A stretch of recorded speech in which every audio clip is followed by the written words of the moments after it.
Hey, what's up, Spartan Nation? Welcome to another episode of the Spartan Nation Podcast. Here with your host Matt Lonsberry and my co-host Aiden Mulcrone.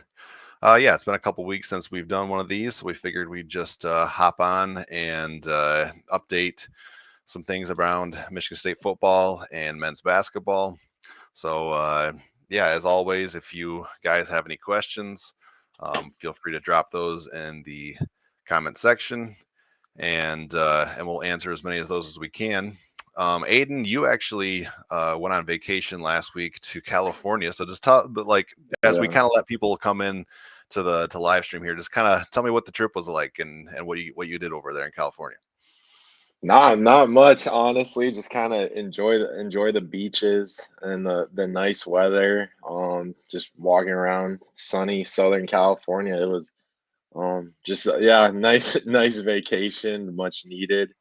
Uh, very much, yeah, definitely a different pace than Michigan. For Um, sure. yeah, caught an Angels game. I saw a Trout and a Otani home run right before Nice. Trout got injured. Right. But yeah. But yeah, just yeah, nice relaxing kind of getaway.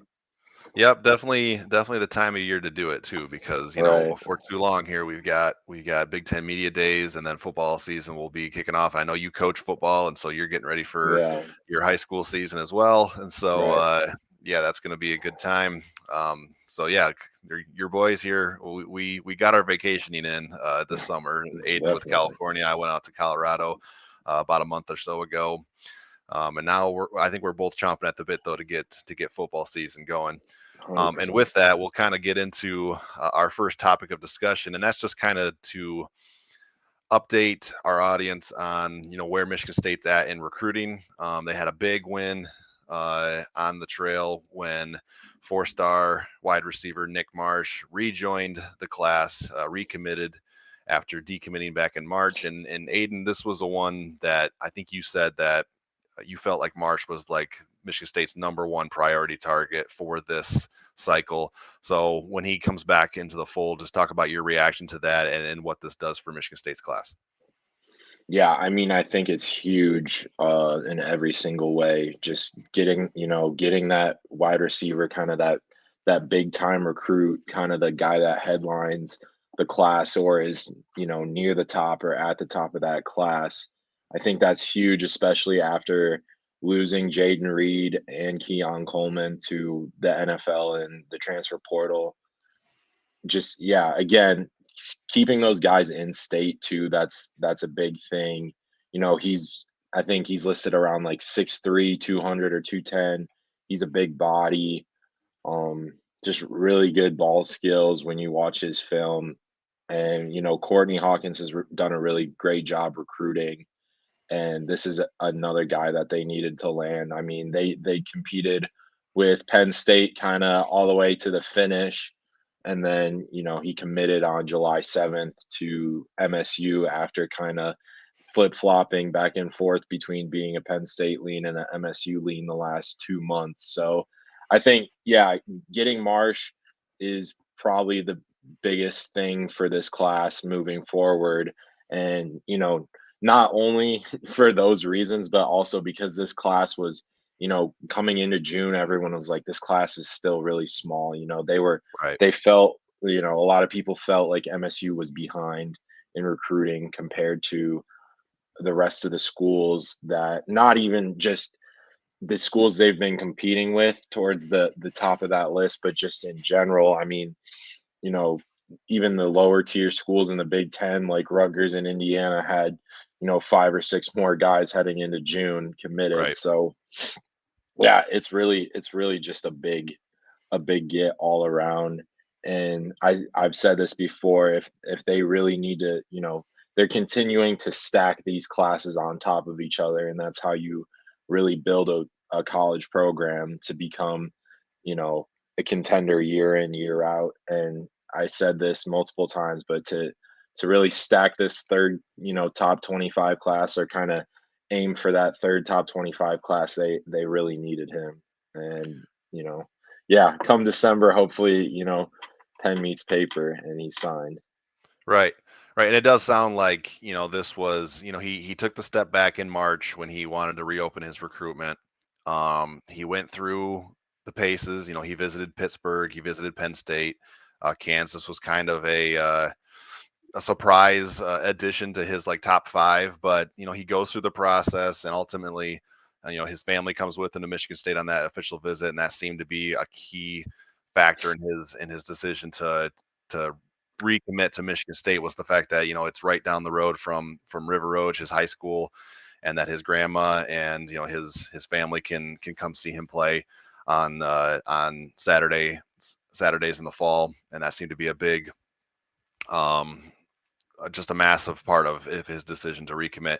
And to your point, Marsh doesn't help this year, which Michigan State could use. I like the guys they got at the wide receiver position, but like you talk about a product or a prospect who's a top 100 kid nationally. Yeah, Michigan State could use that this year with the loss of Coleman, but it does kind of, to your point, helps on the way. Like further help is on the way, and we've talked a little bit about the younger guys that Michigan State's already got in the wide receiver room, and we like those guys. But it's a nice big key in-state win for Courtney Hawkins and Mel Tucker. And another point could be that Michigan State has gained some momentum this June and into July on the recruiting trail. They went from, I think, 3 committed prospects at the beginning of June to now they're up to 12. But if you don't land Marsh, not to take anything away from those other kids, but like a lot of those kids were like high level to mid level 3-star guys, and so you needed like that splash for the class, and that's definitely what Marsh provides. And so yeah, it's a huge win for Michigan State, especially beating. And I know divisions are going away pretty soon, but to beat a division rival in Penn State for a 4-star high level kid just kind of adds to the win for Michigan State. We might as well address this question from Drew right now, because we were going to get into this anyway. So Michigan State lands Marsh, and that was a huge win. But on the same day, Dylan Williams, a kid out of the West Coast, California, and the days leading up to July 7th, which is when Nick Marsh committed, it sounded like Michigan State was on the verge of landing another commitment from Dylan Williams, this 4-star linebacker out of California. Michigan State was in a battle with Oregon and some other West Coast schools for him, and kind of this is how do I want to phrase this because it's NIL related. It sounds like Oregon maybe upped their offer for Dylan Williams, and I don't like being one of those people who just like, oh, we didn't get this recruit, so it was NIL, it was somebody dropped a bag for him. I'm not usually that guy, and I think there's multiple factors in every recruitment. But when Oregon is involved with Nike and all of that, it does seem like they have some resources that other schools may not have. And as quickly as this changed in the hours leading up to Dylan Williams' commitment, it does sound like Oregon. I would just say that they increase their push for him, and he ends up at Oregon. A couple days later, Kamar Mathudi, hopefully I'm pronouncing that correctly, another 4-star linebacker from the West Coast. He also commits to Oregon. This is another guy that Michigan State was in on. Both Dylan Williams and Kamar Mathudi visited East Lansing this June for official visits, and so they miss on both of these guys. On top of that, Jeremiah Beasley from Belleville is another guy Michigan State had in on campus visiting this June. He commits to Michigan. Christopher Jones is another kid who hasn't committed yet, but he seems to be leaning towards Georgia, so that's going to be a tough pull for Michigan State. So I guess, Aiden, shifting gears from Marsh to maybe a more negative side of things, like what's your level of concern with the linebacker recruiting for 2024, and maybe how that will impact the team going forward? Because the last couple of classes, they landed Jordan Hall last year, which was a huge win. But they've only landed 1 or 2 linebackers in the last couple of classes. So what's your level of concern, I guess, for the linebacker position? Yeah, I mean, I wouldn't say it's too high yet. I mean, again, we a lot of people did feel that Michigan State was behind in recruiting, but then you kind of got to think about it and you're like, okay, it's still July. There's still, Right. a gap, about like a 2-month gap until the season even starts. And then there's another 3-month gap until, early signing day. And then there's another 2 months until, the regular like ending of signing day. So, just kind of thinking about that, there's still plenty of time to fill out this class. And you saw MSU make a lot of late moves last year once Hmm. they lost some key recruits, and they replaced them pretty quickly before signing day. And that, I mean, yeah, again, there's still plenty of time. I would say I'm not super worried about linebackers. Obviously you have Jordan Hall. Um, some guys, Cal Halliday is still he's eligible to leave for the NFL, but he would still have another year if he wanted to use that. There's a couple other guys on this roster too. Yeah, we'll see what So that Darius Snow looks like this year. right. Right, You know, and so you have guys with some experience too. So, and I think people also don't always realize that MSU has changed their defense around to a 4-2. So, right, really, that you only need, two guys for that position. Ideally you'd want, four or five that you can rotate, but sure, really, two guys are really going to take majority of those reps. So there's that. There's also, transfer portal adding, I think, MSU added Aaron Alexander, who is, I think he'd be a redshirt freshman this year. So he's got at least 3 years of eligibility. So they did add some guys in the portal too. So just right. with all that, I wouldn't say I'm concerned yet. I don't think there's really a high level of concern at linebacker. And by all accounts, Scotty Hazelton has done a pretty good job recruiting linebackers and finding guys, so, and developing those linebackers. So yeah, it's not a major concern for me right now compared to some of the other positions, um recruiting wise. So yeah. Okay. As far as possible other prospects, Drew's question here. Michigan State did offer Kamori Dixon, who is a kid out of Virginia. He's actually committed right now to Boston College as a safety. But he's 6'1". He weighs 200 pounds. That's on his recruiting profile here. And in Michigan State, when they offered him, they're offering him as a linebacker. And so, as far as like hybrid guys who can have speed and space and can cover, and also a big enough frame to plug up the run. 6'1", 200 pounds.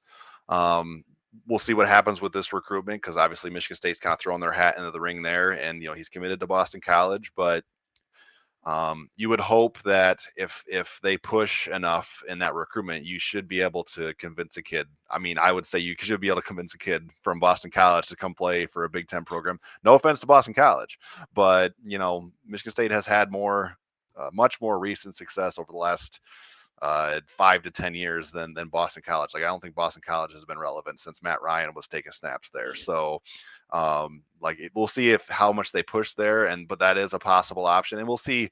I'm sure some other offers will go out in the coming months as they continue to build up this 2024 class. But that's a name, Drew, that you can kind of look for. Kamori Dixon. We'll see what happens there.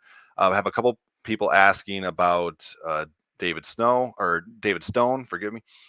Drew asked, and Cameron Wilson brings it up.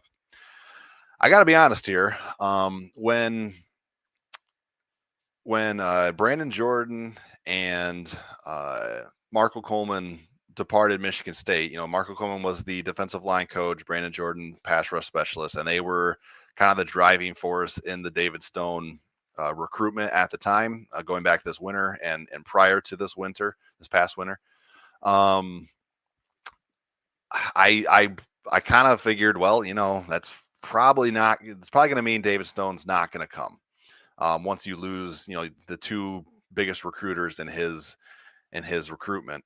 But I got to be honest, like I've been uh, pleasantly surprised with how well Michigan State has continued to recruit David Stone, and just based on his interactions on social media, and the way he's taken shots at Michigan fans on Instagram and stuff like that. It does sound like Michigan State is still right there in the running for David Stone. Now, I think I would still put Oklahoma as the team to beat in his recruitment. He's an Oklahoma native. He's finishing up his high school ball at IMG Academy. Um, but it does seem like it's Michigan State and Oklahoma perhaps as the leading contenders, and I don't remember who else is involved. I think Miami might be a team who's pursuing him pretty fiercely. I think Texas A&M was in his recruitment there for a while, but I really do think it's those two schools, Michigan State and Oklahoma. What's your vibe, I guess, with this recruitment, Aiden? Yeah, I mean, I don't think anyone really knows where he's going right now. There have been, yeah, there are little hints that he could potentially be committing soon. So yeah, I mean, there is a chance, but I don't know how big or small of a chance there will be. Yeah, another team to add would be Oregon into that. I know Right. he's friends with Sims, who MSU recruited and committed to Oregon.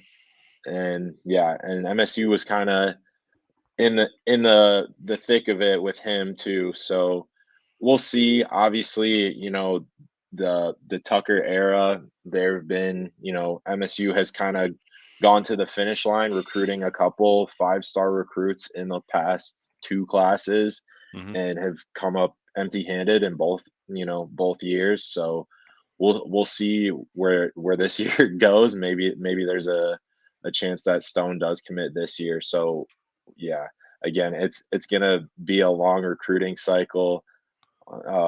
Yeah, we're still in July, so we'll see. I'm sure he's gonna take at least one, maybe potentially more than one visit to every school that he's considering before he commits, including MSU and Oklahoma.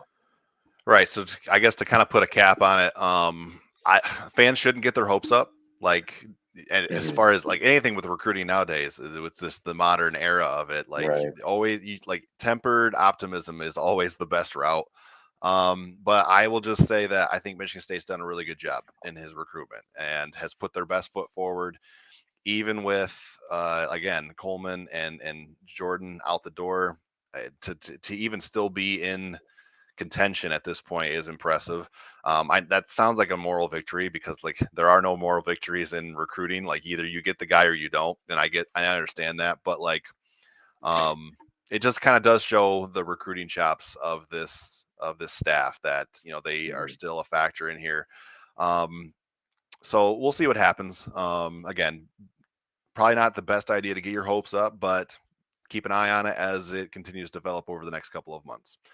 Um, I guess to kind of put the cap on the recruiting discussion here, unless there are more questions that come up, as far as what's next for the 2024 class, Michigan State, I think, has crystal balls for Jason Brown, wide running back out of Seattle, Washington.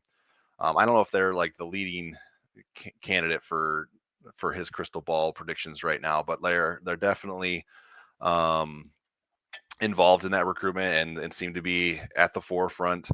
But at the same time, he didn't put like a specific timeline on his recruitment. He said he might commit in August.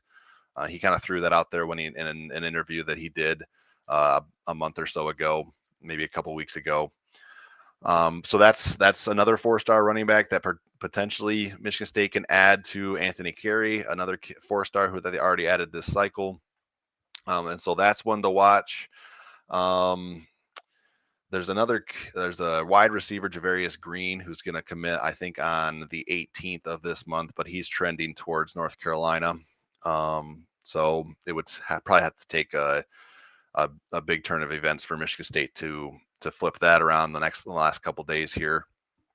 But I think we're kind of entering a bit of a quieter period now. Like we're like the focus is starting to shift from summer recruiting to let's get ready for the season. And so, any like final thoughts, I guess, Aiden, on this recruiting class and potential targets or just where they're at heading into the season? Yeah, I mean, we're currently in a dead period that will be lifted, I think, in week or 2 weeks from now. Right. And then they can go back into contact and having visits and everything again. Spartan But Con is coming up. Spartan Dog Con is coming right, up at the end of right. July. Yeah, so there's kind of looking into the future right now. It's definitely quiet on pretty much all ends, just because you know players will commit early in July, but that's because it's recent, like after they've taken all their official Right. visits, and we're kind of in a period now where it's like there's no contact or anything, so players aren't really committing. There's not really, any schools trending one way or the other for a player. So yeah, just there'll be a lot more information end of July, start of August. Right. Okay, and with that, we'll shift gears, and Cameron Wilson's question is a perfect kind of turning point here because we're going to talk about upcoming Big Ten Media Days, which will take place on July 26th and 27th in Indianapolis. As of now, Aiden and I are both planning on being there Wednesday when Michigan State is doing their thing. Mel Tucker will speak at the podium, and then we'll have some interview time with Tucker and the three representatives for Michigan State, which are J.D. Duplain, offensive lineman, linebacker Cal Halliday, and wide receiver Trey Mosley are the three players who will represent Michigan State at Big Ten Media Days. Aiden, you have been working on a story about different questions that Mel Tucker will be asked at Big Ten Media Days. And so let's get into that a little bit. And the first one was about the quarterback battle. So can you kind of briefly recap, I guess, what you presented in that story that you've been working on as far as like where things are at with the quarterback battle? Yeah, definitely. So just kind of, I mean, it's more of a topic than a specific question, because Sure. obviously kind of all the whole coaching staff, Tucker, Jay Johnson, that whole offensive staff have kind of kept their cards, close, not really, don't really say much to the media a lot. But yeah, that will definitely be a reoccurring question. And, you know, they didn't bring a quarterback to media day, so it's not like there's an obvious They're, answer yeah, they're there, not or tipping their like hand. yeah, there's not really a tell, if you will. So I think, yeah, again, it's kind of in limbo, or like kind of quiet right now just because it's July. I know MSU posted a video for something, they've been promoting a July 28th kind of hinting Reveal. at something. Yeah, there's going to be a big reveal, and one of the promotions had Noah Kim in it, so maybe people can take that for you know take that and run with it. But yeah, so far nothing. But I do think there will be a lot of questions in terms of development. I think Trey Mosley will get that question asked to Yeah. him too, because he did go out to Virginia and work with Noah Kim in the off season, kind of where Noah lives. So there's plenty of questions to ask both Tucker and Trey Mosley and Duplain for that matter. So yeah, that's kind of that. I mean, that's all the information I have. But in terms of questions, there will definitely be a lot of questions, as there were in the spring, and even in January and February. There were still a lot of questions. Right. And so the thing I've been working on over the last couple of days is just taking a look at each Michigan State position group and pointing out one thing that I like and one thing that concerns me or that I don't like. And so today I just published before we went live the wide receivers position group. And I had something occur to me as I was writing this story that I kind of wanted to bounce off of you. So in the format of the article, and you can find our articles on our Facebook page, Spartan Nation, or if you Google, Spartan Nation SI, our website will come up, and you can find those there. But the thing that occurred to me was I wonder if whoever wins the starting quarterback position, how that will impact um, the depth chart at wide receiver. So, for instance, if Caden Hauser wins the job, does that mean there's a higher likely chance of Tyrell Henry, Jaron Glover, Antonio Gates, those younger guys like getting promoted into the starting lineup and getting more reps than maybe veteran guys like Christian Fitzpatrick or Montori Foster who have been around a little bit longer? Maybe they've worked more with Noah Kim just because they've been around together longer, whereas Hauser and Glover and Gates and Henry, they were all part of that same class.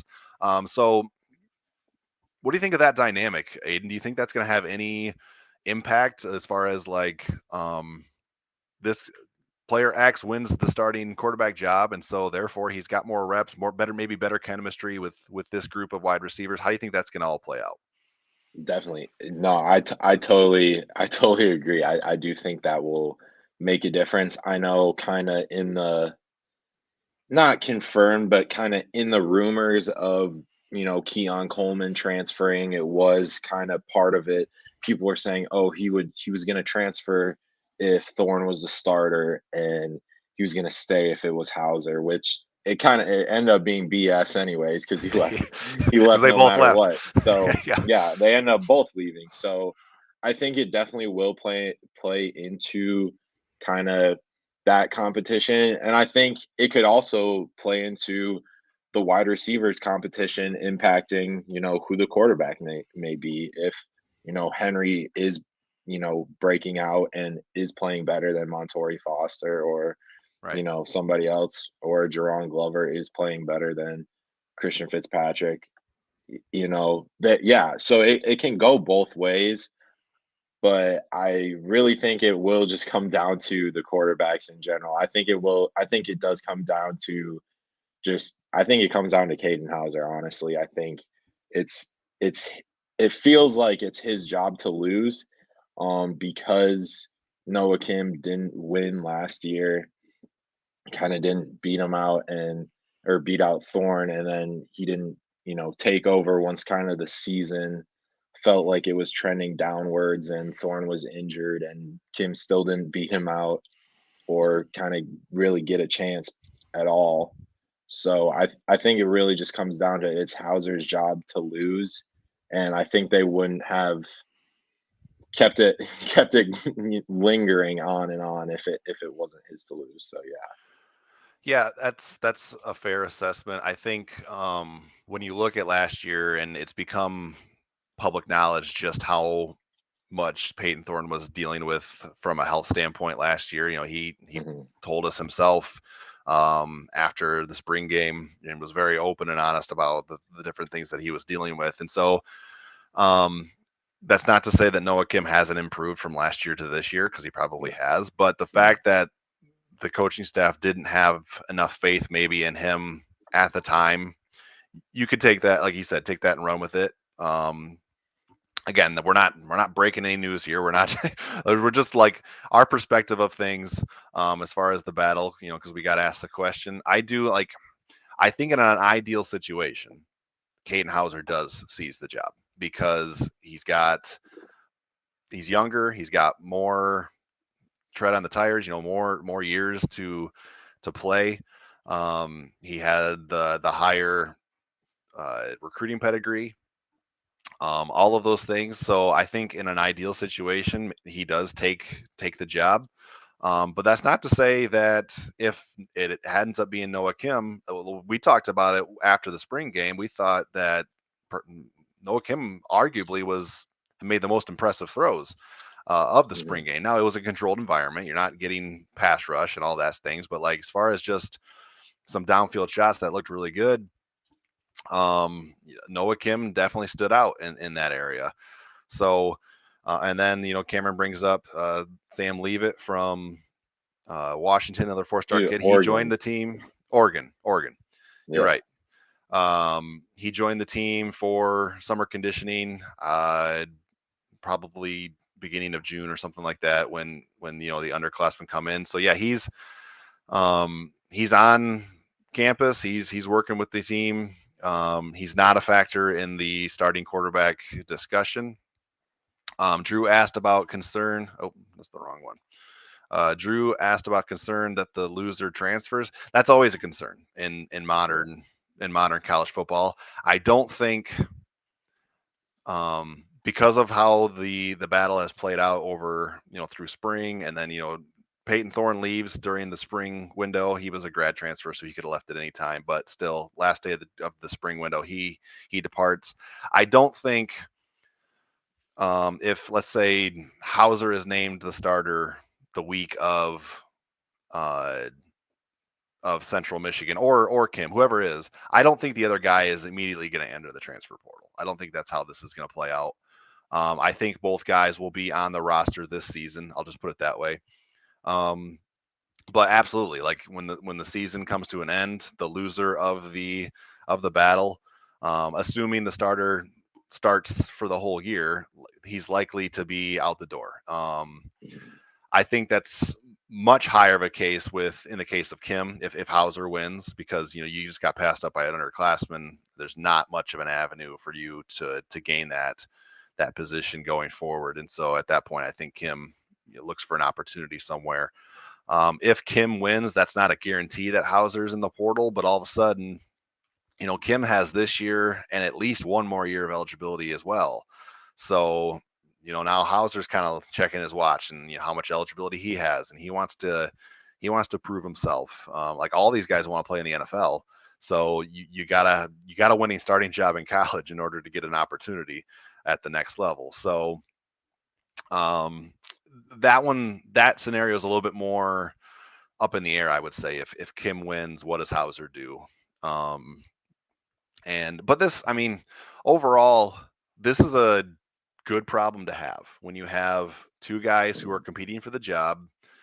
Yeah, you might lose one of them, but then if you do, you signed another 4-star kid in last year's class who I think was, as far as a high school prospect, was rated even higher than Hauser. So like Jay Johnson, like, for all the criticisms about the offense, which a lot of those are valid, he has done a good job of bringing in quarterbacks who can compete. Like Thorne wasn't his guy, but he made that work really well in 2021.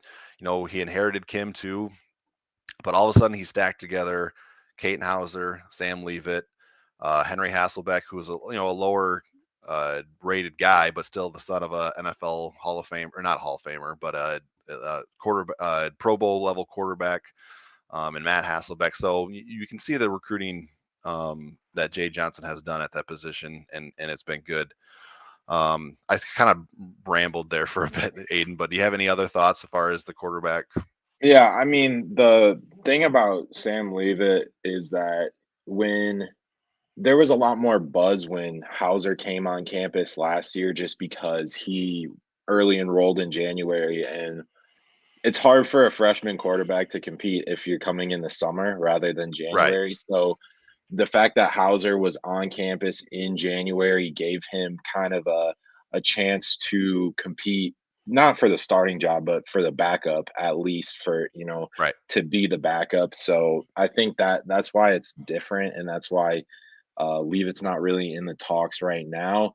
I think depending on who wins, I think if Kim if Kim wins the job, I think there's definitely a high chance that Hauser leaves. I think if Hauser is the one that wins the job, I think there's a high chance that Leavitt is probably gonna leave. I think it really depends on who wins that job, and that will depend on who kind of wants to leave. I mean, I'm sure Kim wants to wants to win the job.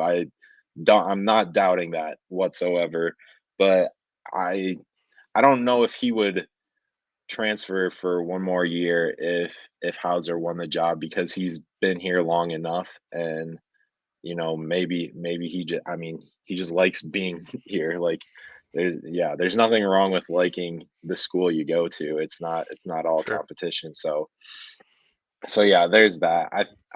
But that's really all I have to say, and only time will tell who wins the job. And that's going to be something that everyone will talk about for the next 2 months, leading up to September 1st. Right. I guess to kind of put a cap on it, uh, we're not going to get any answers, definitive answers at Big Ten Media Day about the quarterback. I Mm, would be stunned if we did.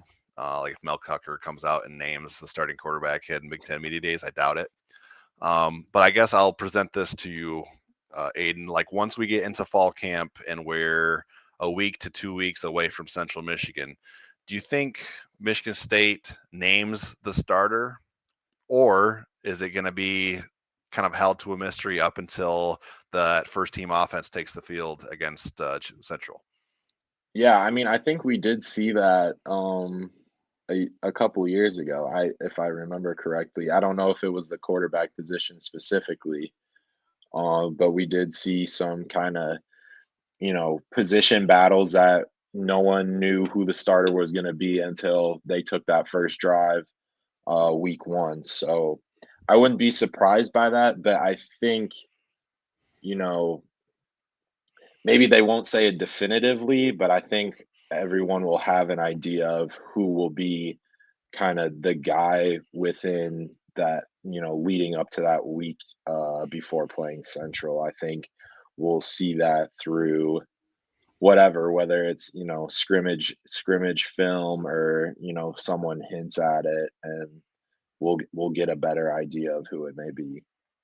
Right. It might be a little different if you were opening with like a Big Ten opponent, like they did a couple Right. years ago with Northwestern or something Hmm. like that. But the fact that it's Central, it might not be as big of a deal to come out and say, hey, you know, uh, Right. quarter QB1 is this, and he's our starter going forward. So we'll Hmm. see what happens with that.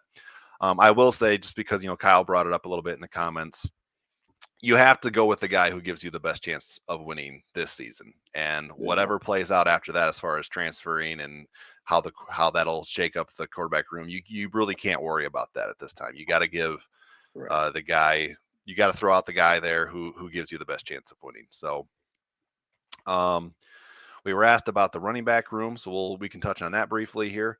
Um, yeah, so it's kind of a very unique when I did the one thing you like, one thing you don't about the running backs, which was a couple days ago. Um, you realize that the three guys who we expect to be the top options at running backs are all transfers. Jalen Berger from transferred from Wisconsin. He played with Michigan State last year, but again, he was a transfer. And then you've got Jaron Mangum, who transfers in from South Florida, who had also previous played at Colorado. And then Nathan Carter from UConn, who got off to a good start last year to his season. Then he gets hurt against Michigan, and his season comes to an end early. But all of these guys are transfer guys. So I guess first off, Aiden, like, um, what do you expect out of the running back position this season? And then maybe we'll just touch on a little bit the transition that Michigan State needs to have. I think it's fair to say that at some point you got to go from relying on these transfers to your homegrown talent, and what that transition can be like. Yeah, and I think they don't intend on having a ton of transfers coming up. I know, obviously, the 2022 class, or sorry, the 23 recruiting class, they had Kedrick Reese-Cano committed all the way up until like the last, week before signing day, and then he signs with Ole Miss. So I think there was, there's not an intention to just get a ton of transfers, and then, one of them turns out to be, they turn out to hit on one of those guys. So I think, yeah, with that, I think that does hint at kind of the 24 class as well, where you have Anthony Carey committed, but you still have, you know, recruiting momentum for Sean Brown. So Yeah. I think that does reflect how they want it to be, but just as it is right now, yeah, they have three transfers that are kind of leading the way. I think what I want to see from them this season is how can they mix it up? Because you have three different guys with three different skill sets. You have Yeah. Nathan Carter, who's kind of he can really make some cuts and make you miss, and a lot of speed and space.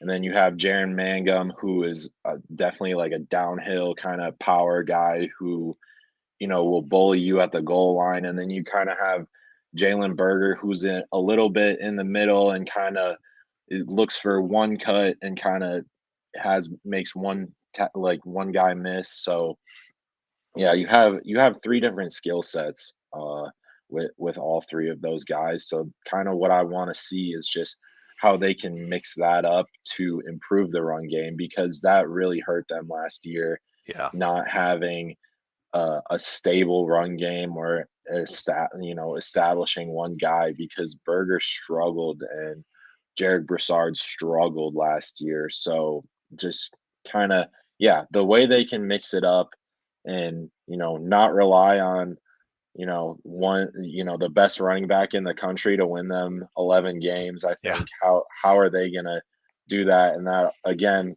we can relate everything back to quarterback play too. So that definitely made Thorne look a lot better when they had a good run game. And, how will that complement, Kim or Hauser? Because no matter who wins that job, it'll make their life easier. And then, yeah, again, like, do playing that offensive line kind of that'll be a question for him at media day, is how well that offensive line has improved and keeping them healthy as well, and just finding a group, because they rotated a lot of players as well Right. last season. So having an established five guys or six guys, they can keep at the same position. They don't have to move them to different positions either. Having that five or six guys in that group is going to be really key too. Right. And I think a factor that has kind of gone overlooked, and I'm guilty of this too, because I didn't think about it as much last year as I probably should have. But just is the tight ends role in the running game as well. If you think back to last year, Tyler Hunt was probably Michigan State's best blocking tight end, and he is a former walk-on punter. And I know Tyler personally. Personally, he went to the same high school that I went to, and so I interviewed him last summer. Getting ready for the season. I like Tyler a lot, and I think he was the best. And that's not. I'm not. That's not. I don't mean that it's a backhanded compliment to Tyler. I think he was the best run blocker. But like you had Malik Carr, who was more of a receiving tight end. You had Daniel Barker, who was more of a receiving tight end, and so I think that is a, just a factor that went overlooked as far as some of the struggles in the run game, is just that not having enough consistency at tight end as far as run blocking. And when Tyler Hunt's in the game, that's almost a cue to the defense that okay, we're it's a run cue almost, or as opposed to like you in a perfect scenario, you have tight ends who are good at both things, and so it's not a tell to the defense one way or another like what the coming play is going to be. Whereas I feel like with Daniel Barker or Malik Carr last year, it was more like okay, they're on the field, this is more likely a passing situation. um Maybe I'm reading too much into that, but I do think that's part of it. And the tight end room looks a lot different than it has. They brought in. It seems like they brought in like five transfer tight ends. This Yeah. we talked about that at some point too. Is like just the amount of transfer or amount of tight ends they've got on the roster is kind of crazy. Mhm. But I think that's just because they cast a wide net and they're looking for as many options as they can to try to get that to find that those one or two guys who do have a good balance between receiving threat and a good run blocker. Um, some names are I'm kind of mixing names with schools they came Yeah, from. Tiny Go ahead. Hopper is kind of a player that is gaining a lot of buzz from everyone in terms of who's going to play at tight end. I know they brought in two tight ends from the in like incoming freshmen as well. So yeah, I think Hooper is, or I don't know if it's Hooper or Hop. I think it's Hooper.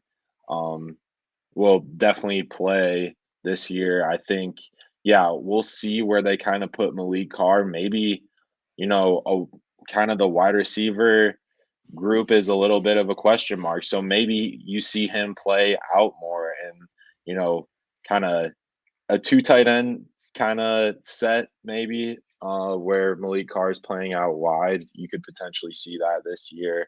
I think Jay Johnson really wants to utilize a tight end more than he has in the past 2 years, and it's Hmm. because he doesn't feel comfortable with kind of the guys they had, and maybe one of the 7 or 8 guys that they do have now will be someone that he trusts and can use a lot more. Yeah, I just wanted to address this with from Drew. I like the idea of targeting Carr more in the passing game, but ultimately, what this is going to come down to is Carr's willingness and ability to be on the field on those running downs too. Mhm. I like Mel Tucker and the coaching staff have a lot of different phrases or cliches that they talk about. Well, one of them is no block, no rock. So like this is going to come down to I guess the point I'm trying to make is um, I think this is more on Malik Carr than it is on Jay Johnson. Like if Malik Carr has put in the work this offseason to become a better blocker, he'll be on the field more, and then he'll get more targets because he's on the field more, and Michigan State becomes more uh, versatile in what they can do with him on the field because they can run or pass if he develops more as a blocker. So we'll see what happens with that. I know Malik has been not like super vocal on social media, but he's been one of the guys that through the offseason I've noticed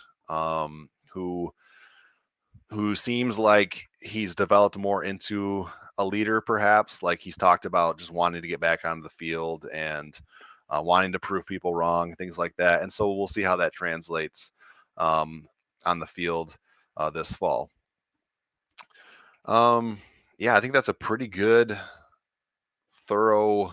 Uh, we started with the quarterback battle, and we went to a few different topics there.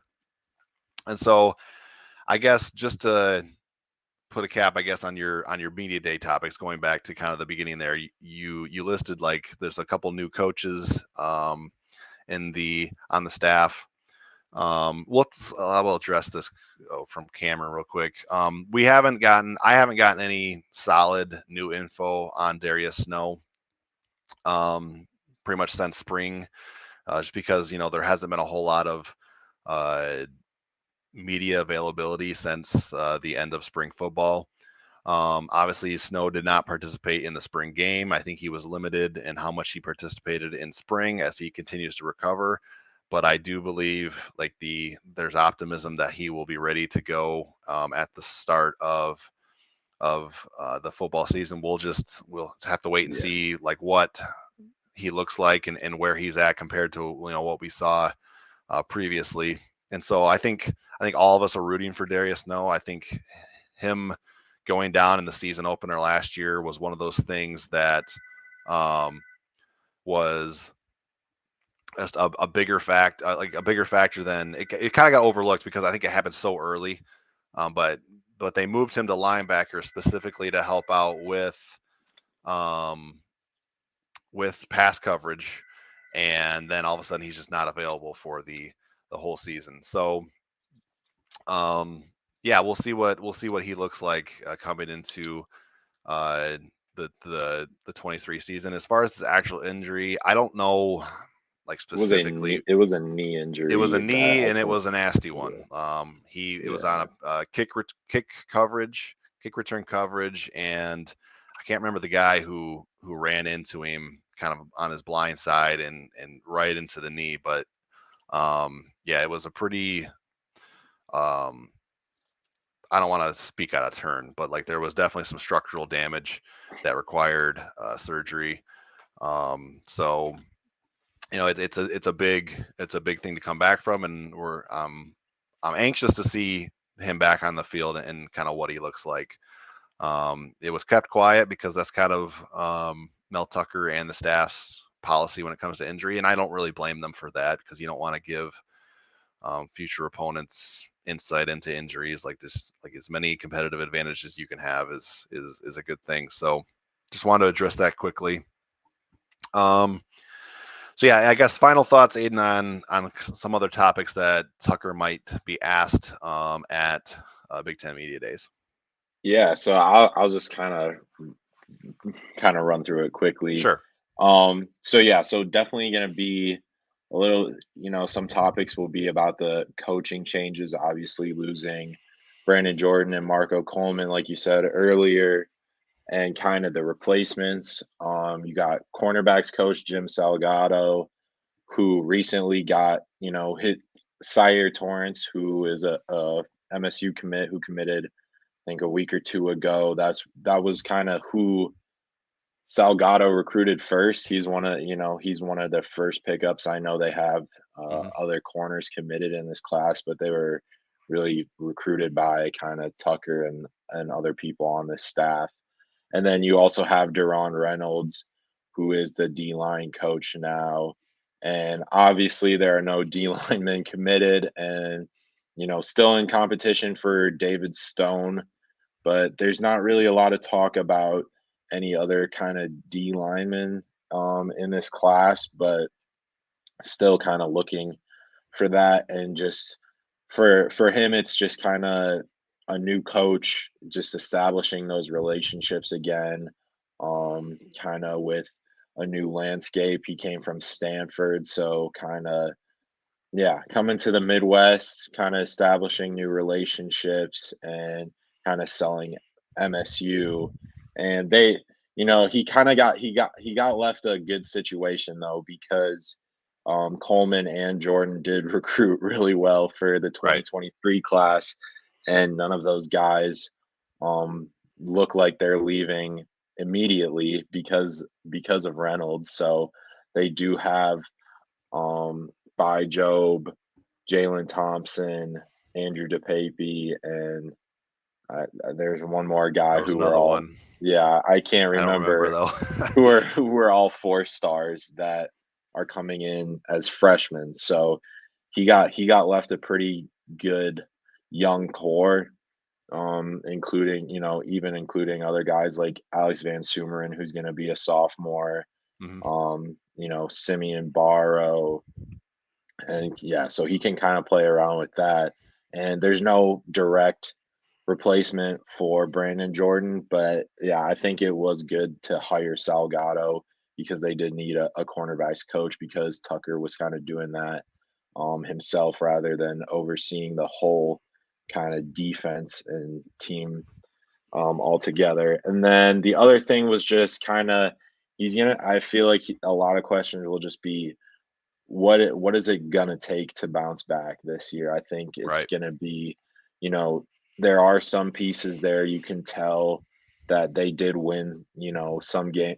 They beat Illinois, who was a top 25 team. Like a lot of things you read the off season preview, like the preview magazines and stuff, and reading those and kind of thoughts from other coaches on other teams was, what kind of MSU team are they going to get? Because a lot of coaches felt like this was a top 4 or top 5 team in the Big Ten when they decided they wanted to play, and when they didn't want to play, that when they didn't want to show out, they felt like they were, one of the 4 or 5 worst teams in the Big Ten. So Right. it's kind of gonna go back to, what is it gonna take to flip this team to, 7 wins instead of 5, and kind of, is it the culture? Is it the players that they have in place?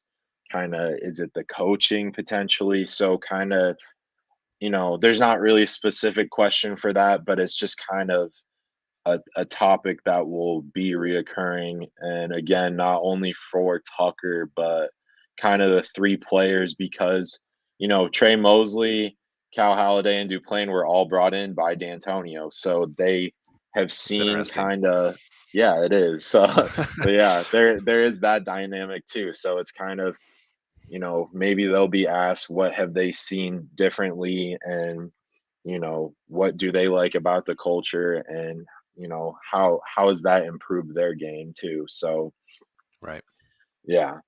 so those are kind of the three big topics on top of those two on top of the quarterback situation that will be asked.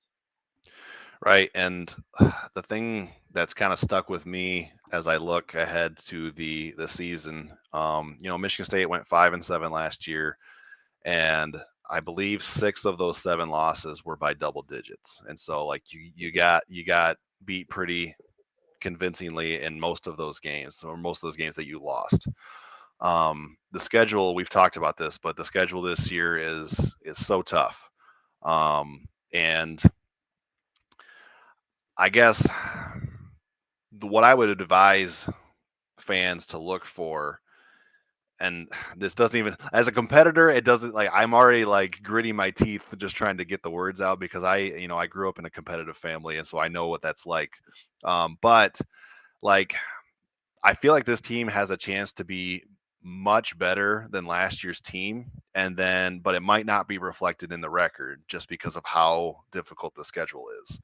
Mhm. Um, and so like the kind of my baseline number right now, and I've kind of floated between anywhere from 5 to 7 wins, and usually like mostly between 6 to 7 regular season wins is kind of where I've set my own expectation. Um, but I'm curious to see, like, what do the losses look like? Like, you're going to Columbus. That's a really, really tough place to get a win, obviously, especially considering the style of play that Ohio State utilizes with, their passing game, and that, directly attacks I would say, the weakness of Michigan State's defense, which has been the secondary.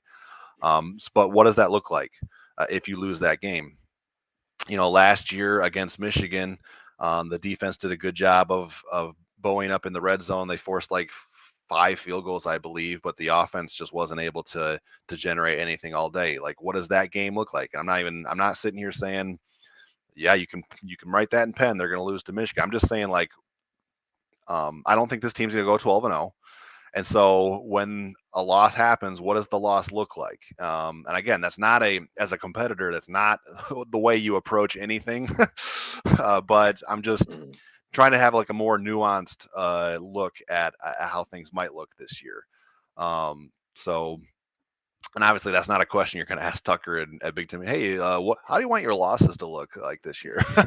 That's not a question you'd ask, but like, I'm just interested to see like what levels of improvement we see within the program, and that's what you really have to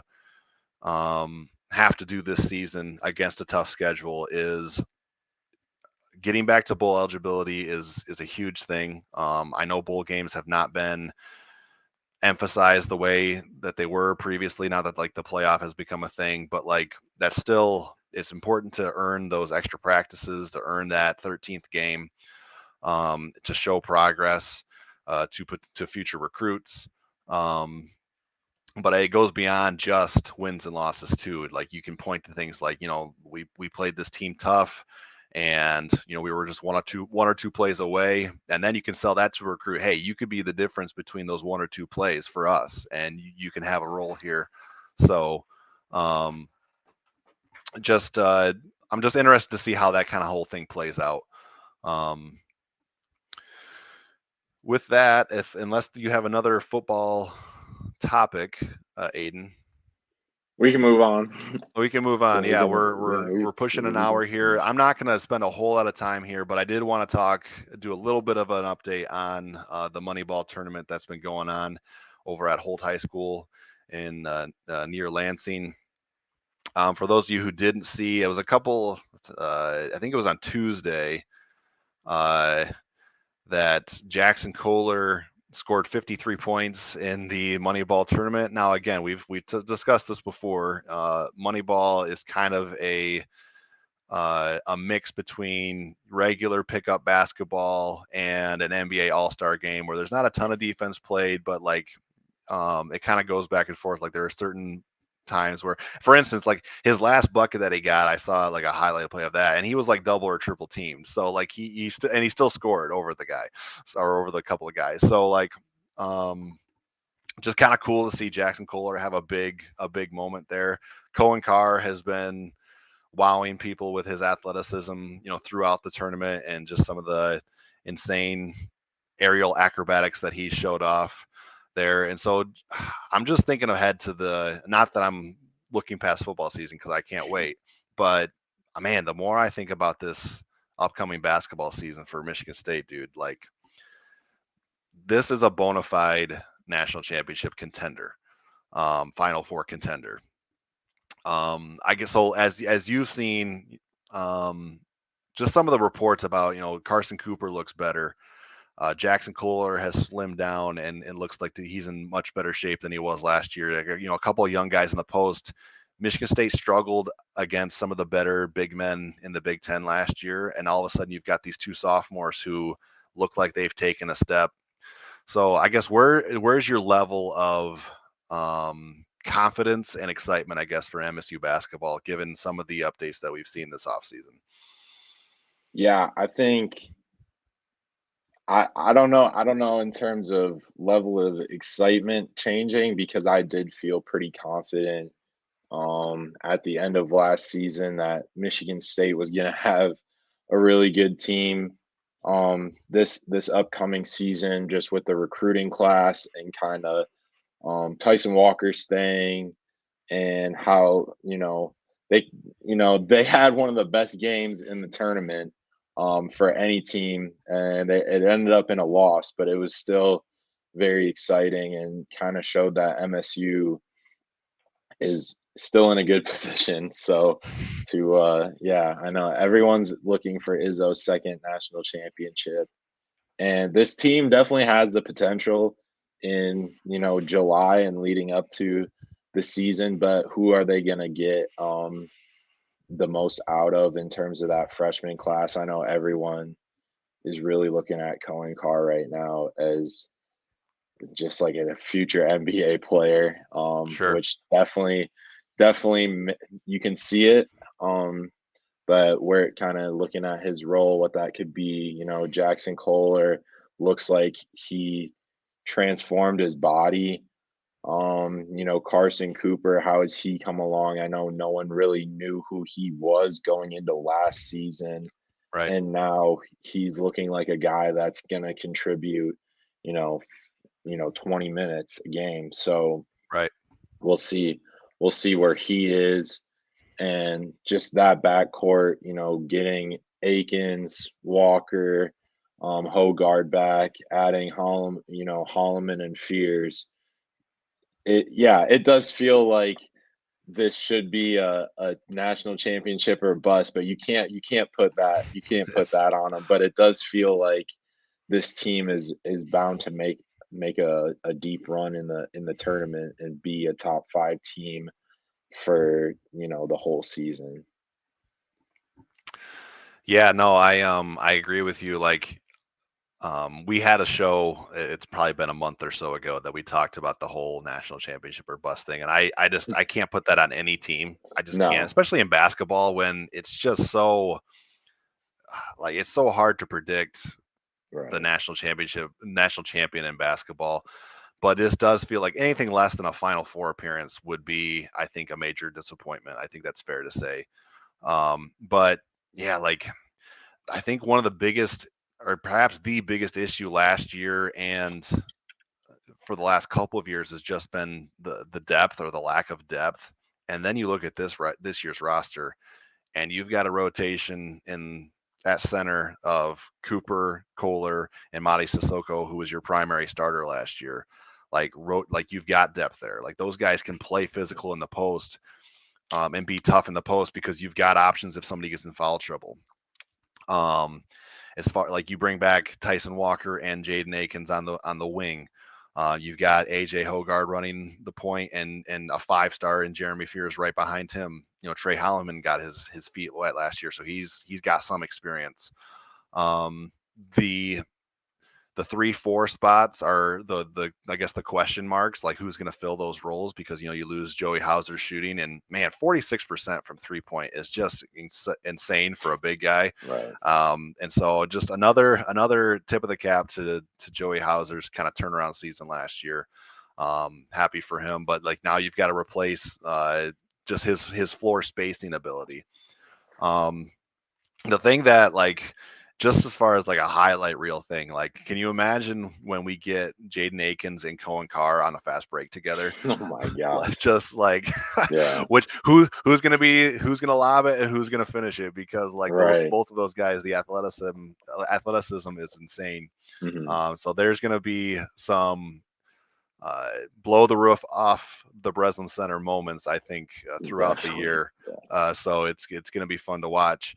Vanessa's question about fears. To be honest, I wanted to get over to Moneyball a couple of times these last couple of weeks, but it didn't really work out in my schedule. And I tried to reach out for some credentials, but the link that I had, it didn't work. So I haven't been over there and seen Moneyball firsthand. I've mostly just been following stuff on social media, so I don't have any real answers as far as Jeremy Fears. There's been some good reports about just him being ahead of his years, as an incoming freshman. um I am interested to see how the dynamic goes with Hogard and Holloman and Fears. My assumption is that Fears' talent is gonna maybe put him above the depth chart for Holloman, but that's totally my gut feeling. It's not based in anything I've heard. It's just that Fears brings that pedigree with him to East Lansing. Um, yeah, as far as Booker is a guy who, obviously all the talent in the world, because he's a top 10 to 15 national recruit. Uh, it'll be interesting to see what he looks like in November once the season starts and he's had a couple of months in Michigan State's strength and conditioning program. But yeah, another guy on the break who you can lob it to, and there could be a sick finish. Malik Hall, just how healthy is he going to be? Can he stay healthy? I think he brings more than just what he's going to bring to the floor. He brings that leadership. He and Walker, especially like in that role. So yeah, it's Drew called it a stacked team. It really is. It's a stacked team, and they've got as good of a shot as anybody to cut down the nets next April. So yeah, looking forward to it. But I'm looking forward to football season first. So Definitely. with that, I think we will call it a show. As always, really appreciate you guys tuning in. We had really good. I was a little bit concerned because we normally do an evening show at like 6 or 7 o'clock, but we decided, seeing that it was Friday, we would try to kind of knock it out earlier so we can get our weekend started a little earlier. But I appreciate the feedback that we got from you guys, all the questions, all the comments. We had a pretty good viewership throughout the show. As always, we are trying to build up that subscriber base on YouTube. So those of you who are watching would love if you went over to our YouTube channel at Spartan Nation Podcast and just hit the subscribe button. It doesn't cost anything. It just boosts our numbers. And we're trying to get to a level where we can just you get to a certain level and we can start generating a little bit of revenue off our YouTube channel, and that just allows us to bring you guys even more content absolutely free of charge. Like if you go to our Facebook page, all of our stories are open to the public. There's no subscription. So yeah, really appreciate the comments, the questions, and we'll see you guys next time. Appreciate it.